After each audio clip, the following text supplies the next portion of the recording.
Hey everybody, welcome to Video Night. We have been doing a series of episodes called Franchise Frenzy, where we discuss every entry into a long-running franchise. The first 3 episodes I did by myself. I found them incredibly lonely. So I had my friend Jacob, who we normally do Back in Tunes together, join me on this episode. And we're going to discuss the Rocky series. How's it going, Jacob? How the hell are they still making Rocky movies? Right? Don't get me wrong. I'm excited for Creed. I really like it because Apollo Creed was one of the reasons why I watched those movies. I loved Apollo. Who doesn't? But, well, evidently, Ivan Drago didn't. No, he did not. He pummeled him greatly. We were gonna do the Rocky theme song at the beginning of this, but we realized we don't have the rights to it. So, you just want to kind of mime it for a second, Jacob? Ba ba ba ba ba ba ba ba ba ba ba ba ba ba. Da da da da da da da. It's like our it's like our Muppets version of the Rocky theme song. I know. Goddamn, animal, chill the fuck out. All right, so the main reason why we're discussing Rocky, of course, is because Creed is coming out next week, and it is killing in the reviews. Some people are saying it's going to be better than even the original, which is shocking. And holy shit, I know, right? It's just absolutely amazing that they're doing this. I wonder if the reason it's working so well is because they finally said Stallone needs to step aside, stop writing, stop directing, stop being the main star. Obviously, his story was wrapped up with Rocky Balboa, so they went in a different direction. He's still a part of the story, but now he's moved into the Mickey role, where he's the coach. Yeah, exactly. He's going to be teaching him like what Apollo taught him as well. Yes. You know, him being his own son, might have his rhythm, might have his skills too. And plus, Creed is also, Apollo's son being played by Michael B. Jordan. I love Michael B. Jordan. Oh, he's fantastic. And I was really happy when he got cast in Fantastic Four. I'm just sorry the film turned out to be a piece of shit. Yeah. All right, so let's start at the beginning. The very first entry, Rocky 1, and I wonder who they were going to have star in the movie when Stallone originally sent the script in. The part of the deal was the fact that he said he would only sell it to them, and he sold, I think, at a bargain basement price, but he required that he be the star. And I feel like there was somebody else that was actually offered the role first, and they said, no, it has to be Stallone because it's part of his contract. Well, yeah, it makes sense. I mean, plus, did he win the Oscar that year, or was he nominated? I know he was nominated. But I'm pretty sure he was nominated. I think The Picture, it won Best Picture. He did not win Best Actor. If he won Best Actor, you would never hear the end of it. He's the kind of guy who really promotes himself, so you know that he's not gonna just go, no, I won an Oscar. Yeah, I totally forgot about that. Yeah, no, I totally forgot about that. It was a long time ago, it's so wrong. And the funny thing is, I had not seen the first movie. I did not see the Rocky movies in order. I saw the second one on TV just before the third one came out. I was like 4 or 5 at the time. And we had taped it, so we watched it on a regular basis. But it was the third one that really grabbed my attention, and the fourth one, of course, that was the massive beast that everybody saw.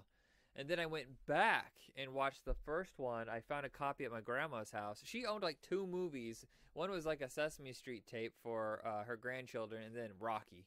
Oh man, dude. I mean, I watched the fourth one first. That was it for me. I had no idea that Apollo and Rocky fought in the first 2 films. Yeah, so you hit it at its highest point. You started the franchise at its most successful, and it's clearly most action-packed. Oh, indeed, yeah. Plus, that was the one that, it did. Of all the Rocky movies, that was the one that made the most money. And I mean, plus it was like the whole, during the Cold War, the Reagan era, the United States versus Russia, that whole thing, that really fueled it, especially in the American audience. They love seeing America's, we always want to see America kick ass. Yeah. We kick ass. We kick Nazi ass. And call me bastard. John, that mentality. Yeah, John G. Avildsen is the director of the very first entry, and his approach to the story is a lot different than the way Stallone would do it. John wanted to sit with the characters, let them breathe, really delve into who they were, so that you cared at the end when, shockingly enough, and if this is a spoiler to you, you really need to get out more, Rocky loses in the first movie, which at the time when I first saw it, I wasn't used to that. I was like, what? My brain was like exploding a little bit. I know, it's like, it's like the hero, like movies like that, you know the hero's supposed to win, but no, he lost in the count. Oddly enough, I think that's the same year that Bad News Bears came out, and that means two very successful movies came out in '76 where the heroes lost, and they launched franchises out of them. What? Really? Yeah. Oh, yeah. There's 3 Bad News Bears movies and a TV show, and of course there's 7 Rocky entries. Oh my God. Well, Bad News Bears. I knew there was a second one where they go to Japan, but I remember the first one was a classic, and that's where I think heard of Jackie Earl Haley. Yeah. That was like first roles. The first one, I think, while it satisfied the critics and audiences appreciated the movie, I think a lot of people were upset that Rocky lost. And Stallone, his next few movies bombed. He did Fist, which is a good movie. It bombed. It's about the Union. It's not about what you think it is. Paradise. Arm wrestling? Yeah, sure. The Lords of Flatbush, I think, was right before Rocky. He did Paradise Alley, which was a wrestling drama, which did not do well. And I feel like there was another one in there that was pretty good, but I cannot remember the name of it. But he did like 3 movies trying to get another Oscar. He was really pushing for another Oscar, and it didn't happen. The movies didn't make money. And so he came back to Rocky 2, said, I will direct it, I will star in it, and I will write it, and this time Rocky will win. And I think the studio said, well, hell, even if it makes a third of the box office of the first movie, we still have a ton of profit. So yeah, why not? And the second movie did very, very well. It didn't do as good as the first one, but obviously there was a lot more money to be made in the franchise and more stories to be told.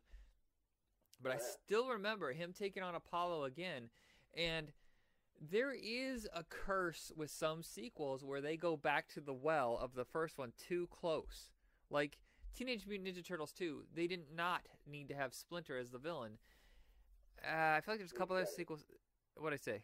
Oh, yeah, Shredder. So I think that's why the second Ninja Turtles movies didn't do as well, because it was kind of repetitive. Movies that don't go out of its way to be a little bit different, it can be damaging. That's why I think Rocky 2 is one of the weaker sequels. What do you think of the second one? The second one, I was like, okay, the fight scene at the end, he got Rocky got back up and beat Apollo by 1 second. I'm like, oh, come on, that was a little too much. Yeah. Whole slow motion action. Well, it might. Yeah, I wonder if it was at the time Carl Weathers said, "I'll come back for the sequel, but you can't have him just beat my ass. It's got to be equal ground." So maybe that was part of the contract. Oh yeah, indeed. Plus, you got Mickey actually training Rocky to be a boxer, teaching him some of the stuff he used to do when he fought. Right. And it was good to see him like kind of struggle because he didn't want to get back into fighting. He thought he was getting too old. And but, isn't this when he has? Didn't he have his boy? Didn't he have the baby in this movie? Yeah, he had the baby, and he got laid off the meat packing plant. Not that much money with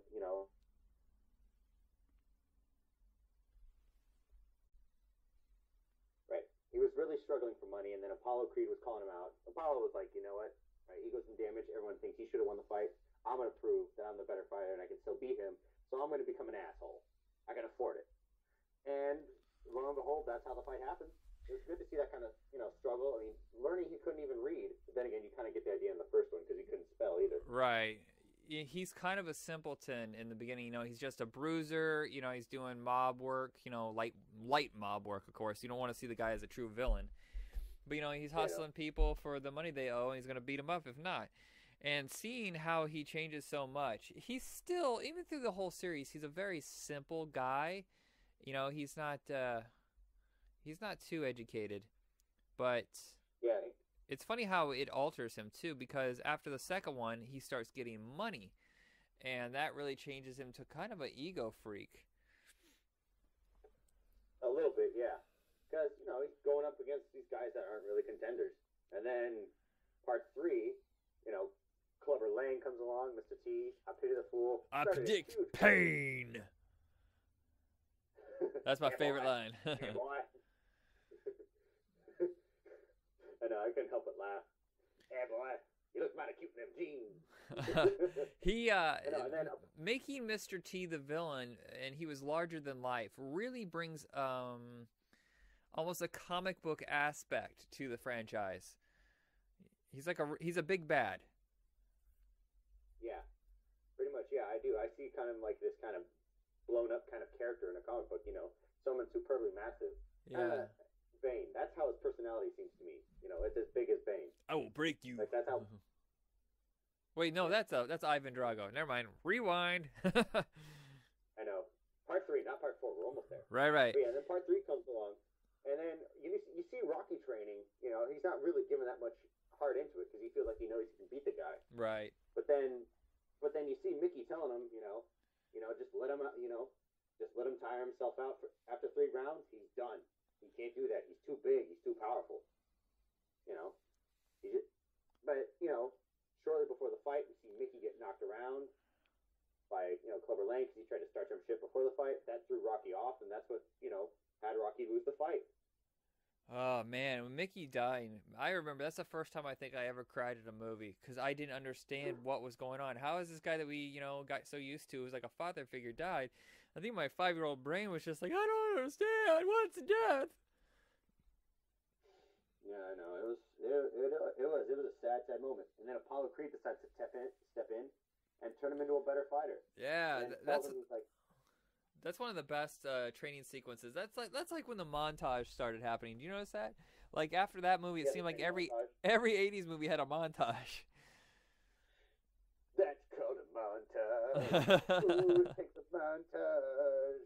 And it's also it's a redeeming quality for Apollo Creed that now he's a good guy. He was never really a bad guy anyway. Clubber Lang and Ivan Drago were straight up comic book villains. No real dimensions to them, but Apollo Creed, he was definitely a fully realized character. Oh, definitely. I know. That was one of the things I liked about him. Like, you start off as a bad guy and becomes a good guy. I usually like characters like that. Yeah. But sometimes the villains are just so badass. Like Vegeta in Dragon Ball Z. He starts off as a bad guy, but I can't help but root for him because he's the Prince of Saiyan. He ultimately wants revenge of Frieza. He wants power. He just wants to prove that he's the best there ever is. I have the faintest clue about any of this. I've never seen an episode of Dragon Ball Z. I must break you, Michael. I must educate you. And I think that you were saying something earlier during the montage sequence. Were you going to say Eye of the Tiger? Yeah, I mean, Apollo Creed points that out in the 3rd movie. You know, it's like they all had that look in their eye, the eye of the tiger. That's something you had. That's something you've always had. You know, that's what makes you a better fighter than me. That's what makes you a great fight. That's what makes you a great fighter. That's not what I had growing up. You were hungry for it. You know. And then I don't know what's more impressive, the fact that you did 4 takes of that, or that you actually knew that. I don't remember any of that. Yeah, like I said, I had to watch all the movies just to get the idea, especially after watching the 4th one, growing up with that one the most. And also, then there was the whole training sequence there and playing Survivor's Eye of the Tiger, which I think made that movie pretty much was the theme song of that movie. Yeah. And then, of course, Rocky coming back in, all sculpted, lowering down, becoming like a jabber and a quick fighter, fighting like Apollo did. That was pretty. It was great to see. It was great to see Mr. T lose because let's face it, the character Mr. T, total asshole. Complete monster. Yeah, you want to see him beaten to the absolute ground. Oh, I know. Yeah, I know. And that strategy worked out. They tired him out. They went through 4 rounds, and then Rocky went in for the kill. You know what I love about the movies is that they continue. It's just like the Karate Kid franchise where they continue into the next one. They flow. It flows better in the Rocky movies than Karate Kid because it's hard to believe that kid's still in high school after like 9 years. You're like, sweet God, graduate already. You got like a beard and a paunch. Whereas Rocky, here's the weird thing is I think Sylvester Stallone had plastic surgery before the 3rd movie. He looks different. Something about his face looks different. I know. The thing is, he wasn't I think in the first 2 movies, he just, he wasn't as sculpted, he wasn't as defined. Yeah. He wasn't into, he wasn't into much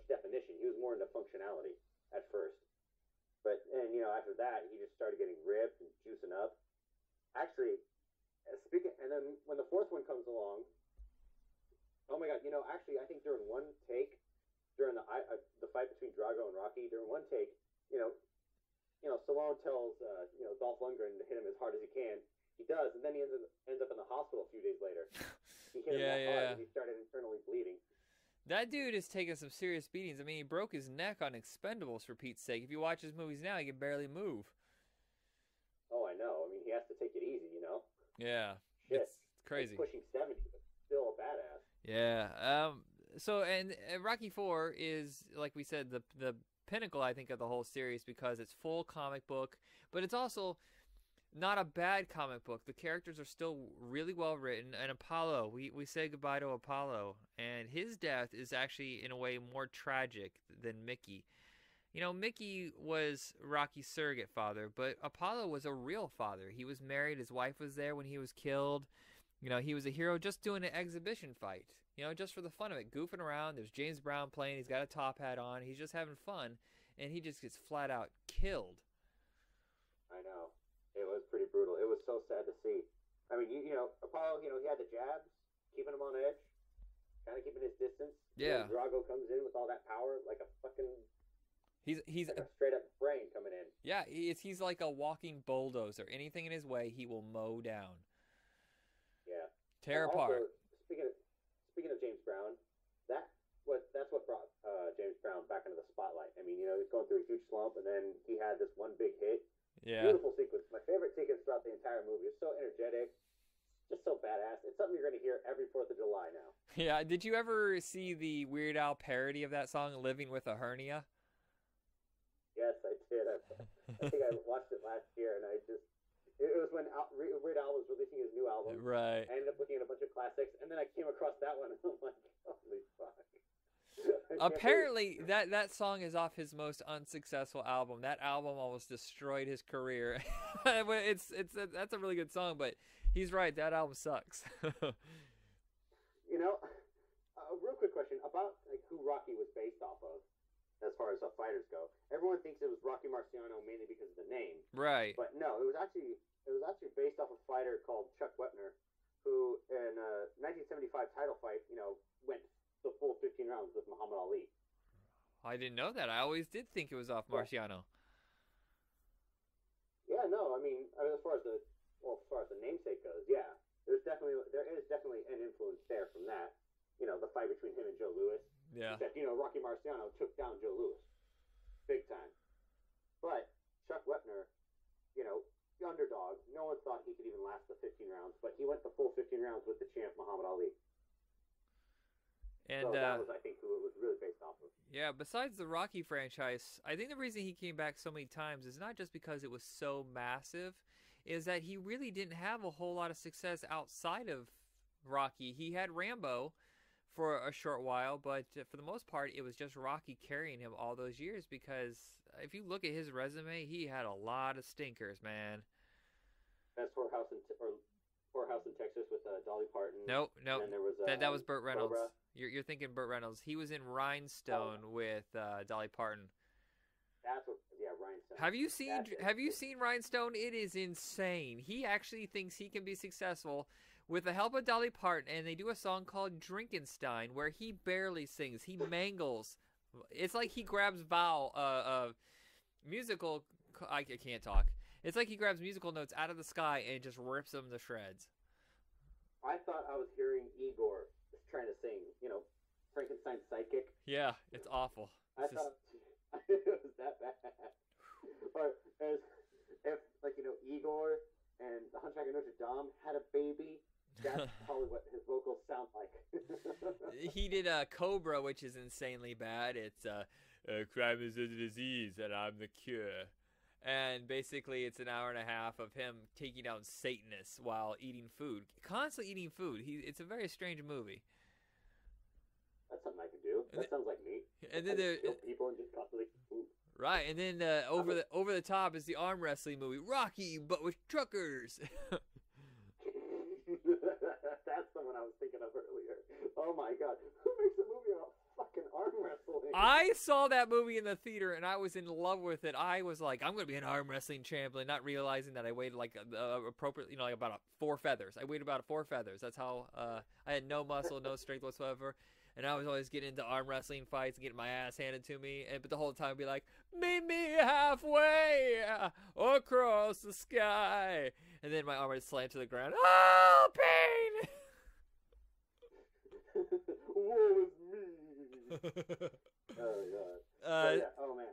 And then, I mean, the Rambo 3 bombed. And then Lockup bombed. Tango and Cash didn't do very well. So he comes back for Rocky 5, which we all wish he hadn't.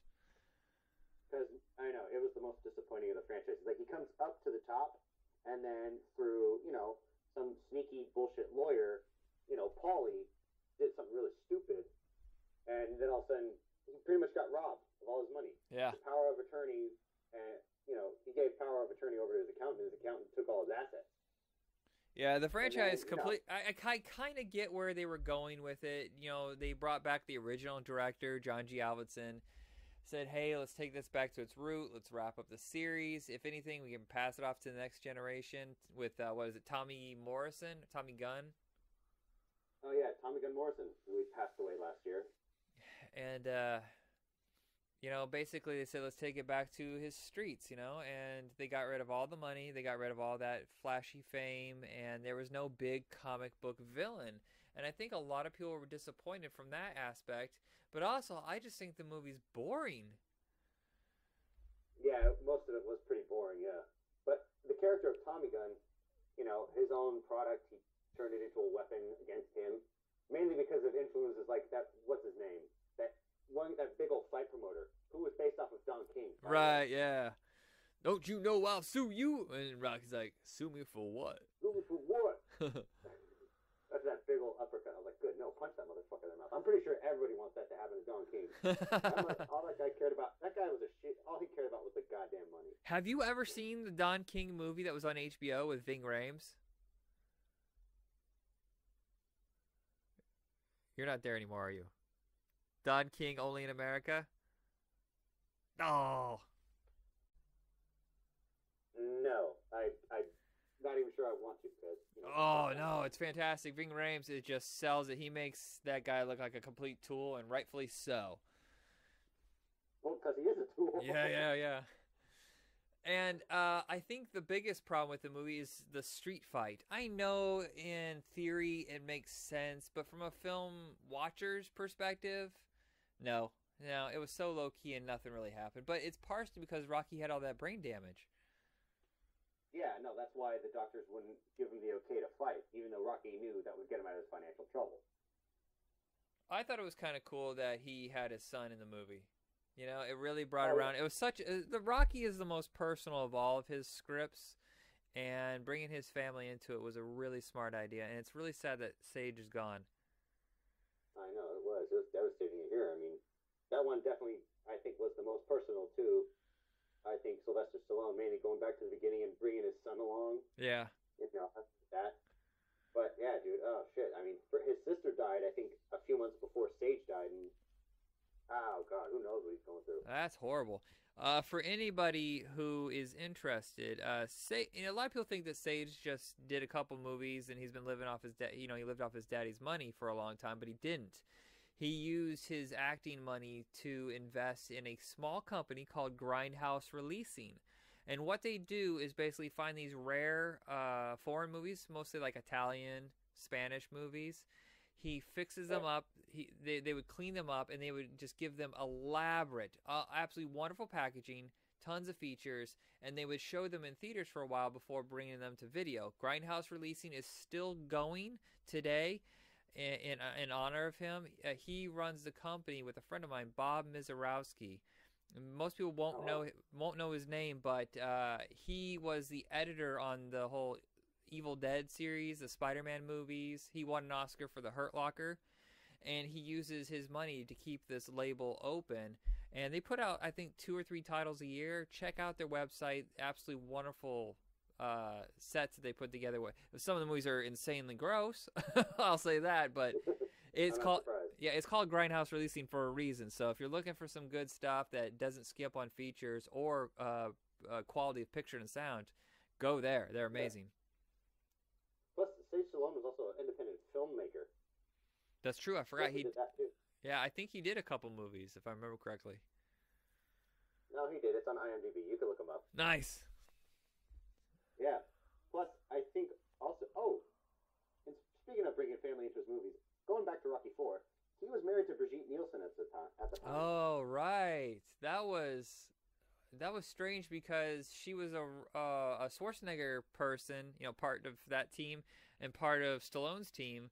You know, they had that rivalry at that time. Stallone and Schwarzenegger were always going at it, not like violently, but I mean, they're always like, look at that small guy. That guy's nothing, you know, kind of challenging each other. And I don't know if he had seen Brigitte Nielsen in Red Sonja first and then cast her in Rocky IV or what happened. But they were married, right, for a couple years? Yeah, and then she got even more famous after divorcing him. It's weird that he's like pretty short, isn't he? He's like 5'7", and she's 6 foot, and it seems like that would be an ego thing for him. Yeah, I know. I mean, I don't know. It's like, hey, you know, I may be short and strong, but hey, you know, I still have my tall, beautiful wife on my side. Hey, all right. She carries the apple box. She'll carry it around, put it on the ground when it's time for pictures, so I look as tall as her. Exactly. You know, that's what I got to do to stay, you know, to maintain the illusion that I am, of course, a tall man, which I am not. My movies just make me look that gigantic. Hey! I don't know why. I just thought I'd throw a little hey in there. Yeah, Rocky V, disappointment financially and critically and with audiences. He went off to do a couple comedies. You know, he went and did Stop or My Mom Will Shoot, and which is god-awful piece of crap. But he did Oscar with John Landis, which is actually pretty entertaining. And yeah, you should find it. You can find it on one of those cheapo sets. You go to like like Walmart or something like that. They'll have Oscar with 7 other movies for $5. You're like, okay, that's worth watching. Quick question. Yeah. What was that movie he was in with Rutger Hauer and Billy D. Williams? Oh, I was going to mention that earlier, but I didn't think you know what it was. Nighthawks. That is a badass movie. It didn't make any money, but it's awesome. It is. It's, like I said, a critical success, but monetarily, not so much. Yeah. Honestly, sometimes, to me, what's more important is that it's a critical success. Yeah, because like the Fright Night remake. Yeah, they usually find an audience later. Yeah, indeed. Or like sometimes they're released ahead of time. Right. Before it's time. It's true moment. Okay, and then you know, he came back to action movies, and some are good, some are not. Most of them were not. Judge Dredd. And I think he got to. Oh yeah, Judge Dredd. Demolition Man. I still don't know what the 3 seashells mean in Demolition Man. I want to know what the 3 seashells mean. It's driving me insane. Me too, dude. What the fuck? They never explain that. Like, there's no special. I don't even know if there's any special features as to what they actually mean or what they're for. Right. You know, it's funny is in an interview recently, he was like, "Yeah, the 3 seashells. You grab the poop with them and you pull out the poop, and then you flush it." And you're like, "No, that means you have to wash the shells or you throw them out." This is what I assume it is. One of the shells is for washing your butt. The other one is for drying the butt, and the third shell is for flushing. Or I'm thinking, I thought the the flushing, I don't know, maybe the third one's for sanitization because they're germaphobes pretty much. You know, when they move their hands, they just do that little wave motion and not actually contact. And then when he actually does like this little hand jive handshake with someone else, then he's like, oh god, germs. So I'm thinking, I don't know, it has to do something with some kind of sanitization. And so his career, I think around the late 90s, early 2000s, was just absolutely rock bottom. His movies were going straight to video, and he came out with Rocky Balboa and gave us the movie that we all wanted to see. He wrapped up his story greatly. I absolutely think it's a fantastic sequel, and it did very well on a very, very low budget. Oh, indeed, yeah. No, and it felt like you were watching an HBO pay-per-view fight. Like with all the angles and the cinematography and the lighting. Well, it also because it's shot on digital, it made it look like an event that would air instead of shooting on film. Yeah, no. Sylvester Stallone wanted to give that realistic look to it too. What else? And, like, It saves money. It saves money too. Digital is a cost-efficient way of making a movie. Oh, indeed. Oh, God, tell me about it. It's ridiculous. Anyway, but also, yeah, he did. He ended his story. You know, Adrian's dead. She died of cancer. You know, he's back. He's back on his feet. His financial troubles are over. He owns a restaurant. And then, of course, there's this new champ who's thinking, like, no, dude, because, you know, there was that whole, like, you know, CG simulation between Rocky Balboa and his prime. Right. And, you know, what's his name? What was that champ's name? Shit, I don't even remember. I do not remember. Something, I don't know, but he was basically, it was kind of like the little digital fight they put together between Muhammad Ali and Rocky Marciano. Right. But in this one, it was Balboa and that new kid. Oh, God, hold on. Let me IMDb this. It's on the tip of my tongue. I have to find out. Hold on. Looking. That was coughed right in the microphone. That's unprofessional. Well, tough. Okay. But Jason the Line Dixon. That's right. It was a ridiculous name. I always thought that was like that cracked me up. It kind of took me out of the movie a little bit because I was like, "What?" Yeah, I know. That's what I was thinking. It was kind of a dumb name. I like his son. Milo Ventimiglia replaces his son, and he's actually pretty good. And it's not just because they both have the same lip thing, I think caused by Bell's palsy. But yeah, he really bounces off him because, yes, he kind of looks like him, he kind of sounds like him, but he's almost the opposite of him. He's really got his shit together. He's very vocal. You know, he can get his ideas across. You know, he's not kind of simple and broken like Rocky is in this final entry. And he's small. He is not into fitness. He is not into fighting. He's just a wiry little guy. Yeah, I know. He's more of a businessman, too. More rational. And, yeah, also, it was great to see, you know that girl in the first movie, the one who's hanging out with the boys on the corner, getting into trouble? She actually comes back and makes an appearance, too. And when it comes to being challenged by Dixon, just because his ego is bruised, because he says he could take on Rocky. You know, he would be able to take on Rocky and beat Rocky then. Yeah. So, you know, Rocky takes up the challenge and, of course, gets Apollo's training crew together. So they can't focus on, you know, speed or anything because, you know, his legs are too arthritic. So he just has to focus on power. And even at his age, he still proves that he could go the distance. And he did. It wasn't about winning at all. It was just about standing there and facing down your enemy and make them remember your name. It wasn't really about, oh, can I win this? No, it's just, you know, I'm not completely broken. I still have something I can stand for. Exactly. It's like, I ain't afraid of you, but you got heart, kid. You got a lot of heart. And that's what he said at the end. And they end the series right by showing respect between the fighters, just the way it was with Apollo and Rocky at the end of part 2. Oh, indeed. Yeah, also, and then he visits Adrian's grave, you know, says, yo, Adrian, we did it. And that was a little bit of a tearjerker. Yeah. I know. And then, yeah, I think that's where Rocky's story ends. He doesn't have to do anything anymore. He just has to run his business and he can just live the rest of his life. And if he was younger, he'd beat the shit out of Dixon. No kidding. And that's what brings us to Creed, which is spinning it off into a whole new generation. I don't know if Rocky is going to go beyond this one entry, if his character will die or what will happen, but it's very interesting to see it taken in this direction. You can continue the story, but in a whole different viewpoint. And that's where a lot of franchises should go, because a lot of these characters get tired and wore out, and you don't want to see them anymore. Not every character is a James Bond where they can reinterpret and keep adding all these great elements. Sometimes you have to end it. Indeed. I know. I mean, you even look in the trailer, you see, like, Rocky with an IV tube in his arm. Yeah. I don't know if I want to see that. Yeah. I know. He's gotten old. He's like, I'm too old for this. You know, I can't do doing any fighting, but I can train you, kid. I'll show you what I can. I'll show you. I'll show you the ropes. All right. So that brings us to the end of this episode. I know we were supposed to do mini-sodes, but frankly, I'm done when I'm done. And our next episode is going to be, we're going to continue in the Stallone franchise, Stallone world. We're going to discuss the Rambo franchise. And I think the episode we have after that, we're going to discuss the Fright Night series. Yes. Oh, God, I love Fright Night. And that is it for us here at Video Night. Check us out on Facebook under Video Night Podcast. And we're also under Retro Rock Entertainment, which is the whole network for all of our shows. And Jacob, what were you going to say? I cut you off. I know, it's okay. I will say this about Stallone's movies, his action movies. I liked Demolition Man a lot.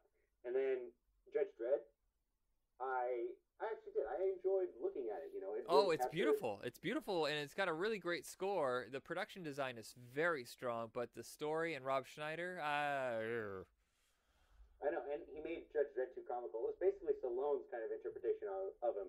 You know, reading the comic books in the 70s, you know, like all the little lines he'd say here and there, break it in. He did kind of stick it to the, you know, he made it too cheesy. Yeah. I mean, Judge Dredd was a little cheesy because of, you know, the decade it came out in. There's a gentleman named Charles Lippincott who was very crucial, especially in the early stages of getting Star Wars made. Look him up on Facebook. He shares absolutely wonderful stories every day about the movies he's worked on, and he was talking about the Judge Dredd when he was trying to set it up and sell it. The foreign audiences were the problem with the helmet. Originally, Stallone wasn't too comfortable with wearing it all the time, but he was going to wear it more. But in order to pre-sell it overseas, they had him take off the helmet almost the entire movie. All the promotions overseas had him without the mask on. And because of this, they raised $60 million just from that. So, given the choice of getting the movie greenlit or not, you know, I guess we'll take the mask off. Yeah. I know, it was a Hollywood studio front, because Judge Dredd, you never saw his face. Right, never. Ever. And, yeah, and of course, it being Stallone and him being the big action hero, he couldn't, you know, they had to take his mask off so people would know who it is. But honestly, the costume design was by Gianni Versace. Right. How awesome. I know, that's insane. I know, I mean, it is. And he made it was a beautiful suit. It was ripped straight out of the comic books. Like, that's where you have to give props to there. Like I said, the visuals and the look and the suits, all very traditional. And the helmet were just fantastic. But but like I said, giving it Hollywood cheesy lines, like at the end of almost every sentence, like right before he kills a guy or right before he goes into action, he always says, I knew they'd do that. Or, yeah. Of course it should. Or better yet, of course it should. My selection for Stallone movies that are underrated. Now, we mentioned Nighthawks, which is absolutely fantastic, but I've always thought that his Get Carter was really good. I know that people think that's blasphemy. They love the first one. They think the second one is shit. I've never seen the first one, so I can't compare, but I thought the second one, what Stephen K. did visually was amazing. He always played all these little tricks that now might seem old hat. 15 years later, a lot of people are copying his style. But I think the story's good, and the acting is really good. Of course, Copland probably being his best movie, but everybody knows it was a hit, and it did well with critics, so it's not underrated, but you gotta see Copland. Oh, indeed. I'll definitely have to. I'll give Copland away. Isn't that the one with him and Kurt Russell? That's Tango and Cash. Tango and Cash is the best, worst movie ever. That movie is shit, but it's amazing, entertaining shit. Copland is the one where he put on 40 pounds. He acts in this movie. He acts his ass off. He is a small town sheriff in a town across the bay from New York City. And the cops in New York live in his town. And it turns out a lot of them are corrupt. And he's basically High Noon in a way, because he's the sheriff who is half-deaf, overweight, a broken-down mess. And he has to take on these corrupt cops played by Harvey Keitel, Robert De Niro, Robert Patrick. No, wait, Robert De Niro is not one of the bad guys. But it's like 5 or 6 really good character actors, and he takes them on, and it's great. Ray Liotta's in it, Janine Garofalo. Yes. It's a must see. It's I think, I know it sounds insane, but I think it's his best movie, with the Rocky series following up really tightly after that. Okay, I do have to say, all those names you just mentioned, I love. And one more thing about Judge Dredd. I even have a Judge Dredd Funko. Wait. I had to buy it. Was it his version of Judge Dredd? Was it Stallone Dredd? Oh, no, it's classic, Judge Dredd. Green boots, eagle. Yeah, just the original costume, but not Sylvester Stallone. Yeah. Okay, so everybody, if you're listening to this episode, you'll probably notice that it's been a few weeks since we did a new episode. We were supposed to do them every Monday, and there was a glitch that basically rode right up my butt a couple weeks ago. Facebook banned me from sharing any of the podcasts because they want me to pay. I don't have the money to pay. I work 9 to 5 retail, you know. I make very little money. I don't make anything off the podcast. I don't charge anything. I always want to do this for fun and to share with you guys. So if you like this episode, please share. Spread the word, build up our fan base. That's the only way I can think of, because Facebook really, really wants me to pay. Yeah, exactly. Come on, just let it out there. Just share with the world. Share. Sharing is caring. Share like Cher did with the song Half Breed. And, What? Just share. Just share it, damn it. All right. This is it for us here.